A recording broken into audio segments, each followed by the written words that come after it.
Vous voulez tout savoir sur l'innovation et la profitabilité de l'aviation civile? Restez avec nous pour cette incroyable interview. Bonjour Lorenzo Stoll, bienvenue. On est extrêmement heureux de vous recevoir aujourd'hui. Vous êtes le directeur général pour la Suisse romande de la société Swiss. Nous sommes là pour parler d'un tas de sujets, dont le premier qui nous tient à cœur concernant la profitabilité de l'aviation civile. Qu'avez-vous à nous dire à ce sujet? Alors, notre industrie a vécu une année 2017 assez bonne. On a retrouvé des niveaux de profitabilité qui, à notre avis, pour l'industrie, deviennent intéressantes pour les investisseurs, même si, avec un profit moyen d'environ $10 par passager, tout le monde doit être très conscient qu'au moindre changement géopolitique, ou bien par exemple des évolutions fortes du cours du baril de pétrole, cette profitabilité est remise en question. Par contre, on est aussi très confiant quant à la croissance de notre industrie. En 2017, on a transporté l'industrie à peu près 3,8 milliards de passagers, et on estime qu'on aura une croissance de 4 à 5% qui va venir pour l'année 2018. Donc les perspectives pour 2018 sont plutôt bonnes. Alors, je pense que notre industrie est un peu à un tournant en termes d'innovation. Il y a deux grands piliers d'innovation qui s'annoncent. Il y a le pilier, je dirais, d'innovation technologique, qui sont les constructeurs d'avions, qui investissent massivement dans l'innovation, des constructions en composite, des nouvelles générations de moteurs qui consomment moins de carburant, qui font moins de bruit. Par exemple, chez Suisse, on a investi dans les Bombardier C-Series, qui sont l'avion le plus moderne pour le moyen et le court courrier qui soit au monde.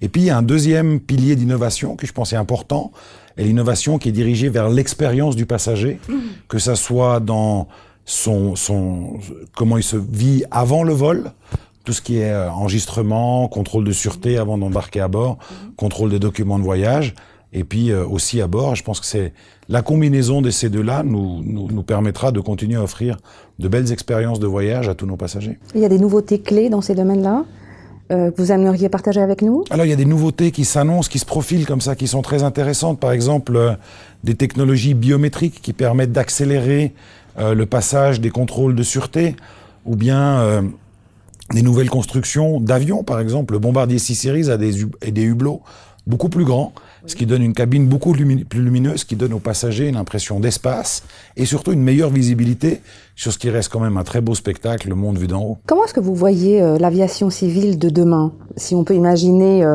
peut-être pas un film de science-fiction, mais on n'est pas très loin de ça.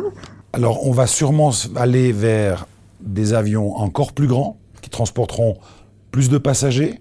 Et puis, on peut aller un peu plus loin.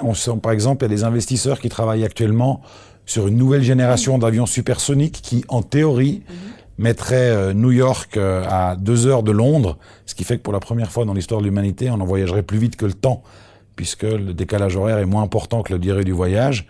Et puis, il y a des gens qui rêvent aussi à des vols suborbitaux qui vous permettraient peut-être, dans 50 ou 70 ans d'aujourd'hui, de vivre à Londres et de travailler à Sydney. On pourrait presque imaginer exactement de travailler quelque part et d'habiter dans un autre endroit. On n'est pas encore dans la désintégration physique. Non, on n'est pas encore dans Star Trek Scotty Beam Me Up. Voilà. Mais il y a des réflexions qui se font autour de ça. Après, il faut être réaliste. C'est des technologies extrêmement compliquées qui demandent un très très haut niveau de fiabilité parce que on a besoin de fournir beaucoup de sécurité aux passagers. Donc tout ça va prendre un peu de temps.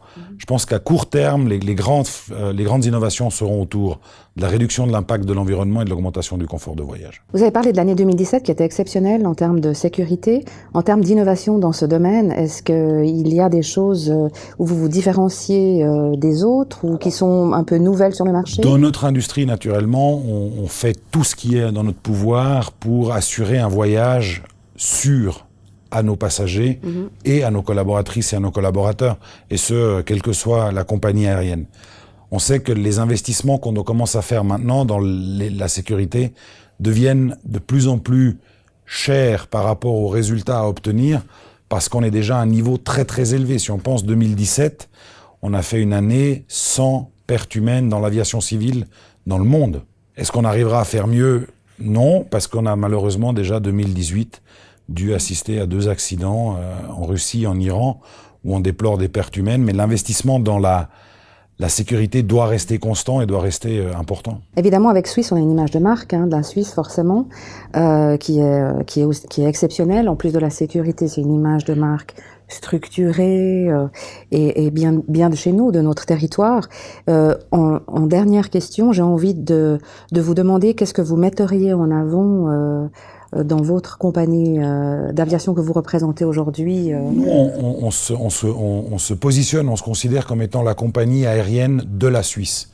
Et on s'est donné comme mission de connecter la Suisse au monde et le monde à la Suisse. Et puis, tout ce qui va avec, donc il y a cette mission de connexion, puis il y a cette mission aussi de faire ça de manière très sûre, de faire ça de manière très respectueuse dans l'environnement. L'investissement dans les nouveaux avions est une démonstration. Aussi de manière très helvétique, très suisse, dans notre savoir-faire, notre capacité d'accueillir les gens à bord, tout en offrant un environnement luxueux, premium, mais sans bling-bling, si je veux dire comme ça. En respectant les horaires. Et naturellement, comme toute entreprise suisse qui se respecte, en étant ponctuelle. D'accord. Merci infiniment pour cette interview. On se réjouit de vous retrouver bientôt. Et merci pour votre temps, de nous l'avoir consacré. Merci infiniment. On se réjouit de vous retrouver bientôt. Cette interview était sur l'aviation civile, l'innovation et la profitabilité. À très bientôt sur notre chaîne.